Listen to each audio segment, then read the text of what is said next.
Boy, I'll bet Tom Martin is about ready to just kick himself for turning Mud Patrol over to Paul Schaefer. Tom couldn't lose when he drove it. Now Paul is the one standing in the winner's circle more than anybody else. And how about young Matt Ward? He continues to show the old guys how it's done. He is really a superstar in the making on the mud racing circuit. Well, as we promised, Super Trax takes you to the Silverdome in Pontiac, Michigan, where 6 awesome monster trucks are trying to blow the roof off the place. The fast qualifier, Snakebite.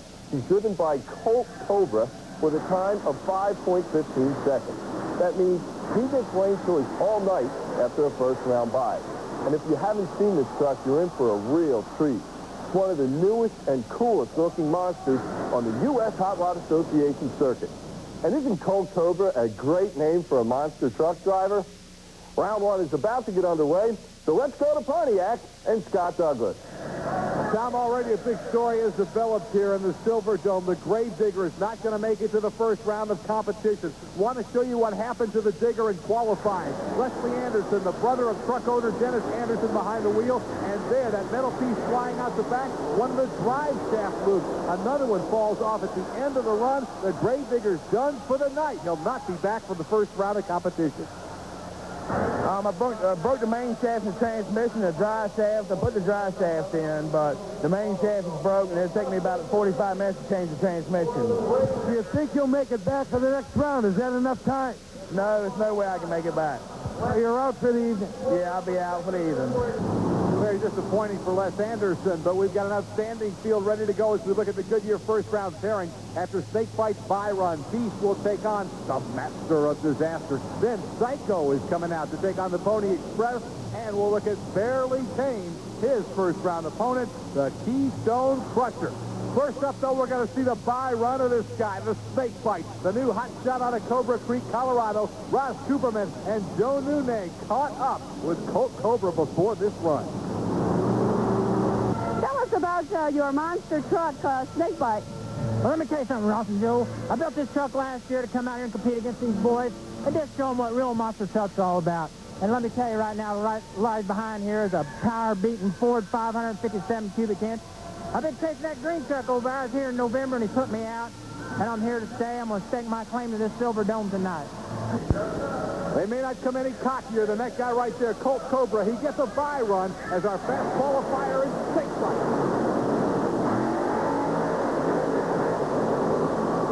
I'll tell you what, you really got to like a guy who comes out and wants to hammer it anyway. With a bye run, all he had to do was roll over the cars and make a legal run and move into the next round. But that's not the way this guy is made. Watch Colt Cobra hammer it right here. Getting up and over that first set of cars. And now to take on the second stack of cars. Once again, Colt Cobra sends her skyward.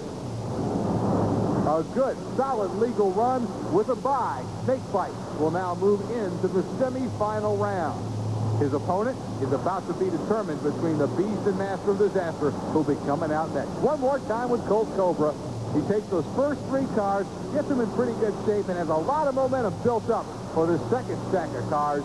And Snakebite lets him see what he's got in the Pontiac Silverdome. A lot of Ford fans in this part of the country, and Snakebite loves showing off for him right here today on Super Trax.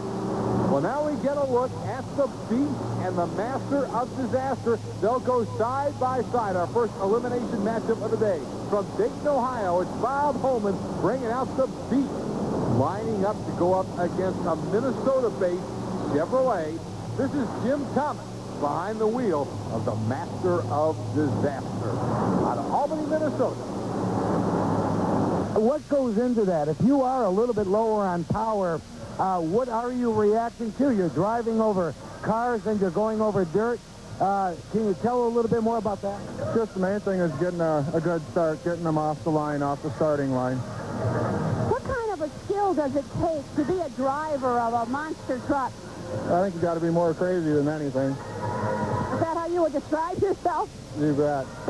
We're going to find out how crazy he is right here because he's got to let it all hang out as he goes up against the Beast.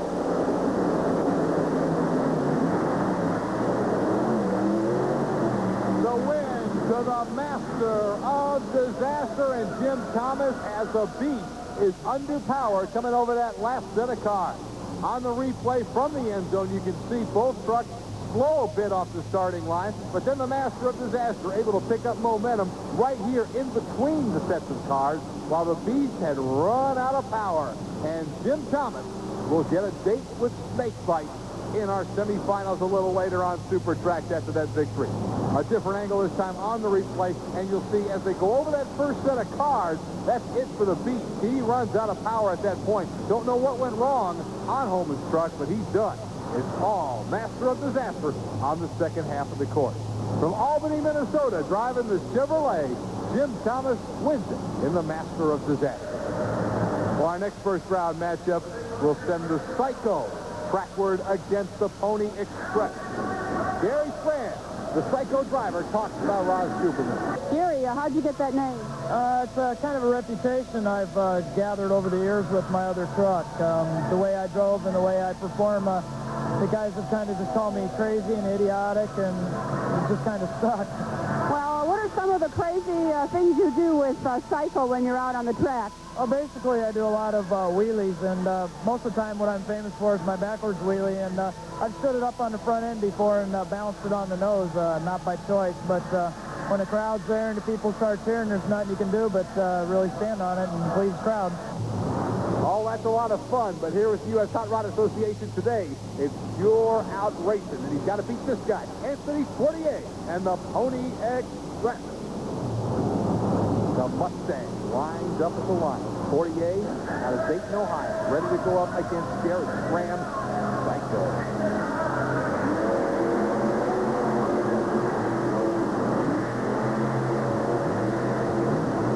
No contest at the finish line, although Anthony Portier, just for good measure, pounds out our finish line pole, but at that point he had completed a legal run. That is not a DQ.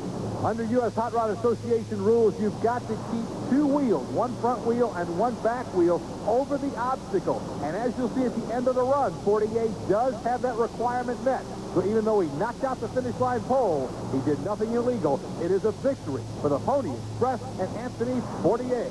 We'll look at it again. Off the start line, Psycho seemed to lose power, kind of burped there at the starting line. Then he was able to get some momentum going once he cleared the first set of cars. But at that point, it's too late. And the Pony Express Mustang has already got himself a victory. Anthony Portier moves into the semifinal round. His opponent will be one of these two trucks in the next round.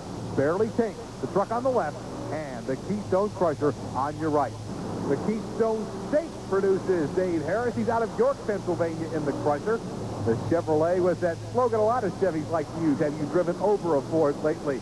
Emblazoned on the front of the truck. There's a Barely Tame Ford. This is Doug Spanier out of Albany, Minnesota. Doug, what do you think of the conditions here at the Silverdome for tonight's race? Do they differ from other courses? Most of the courses that we run on have dirt all the way from the starting line past the finish line, whereas tonight we have the concrete in between. It'll be a little bit harder landing. It'll take a qualifying round or first round to get used to it, adjust to it, but otherwise it's comparable. That's Doug Spanier. He's ready to go in Barely Tame on the left of your screen against the Keystone Crusher.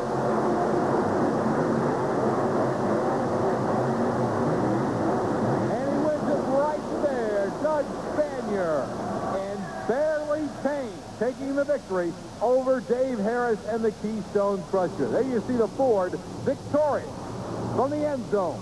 Let's take a look at Doug Spanier right here.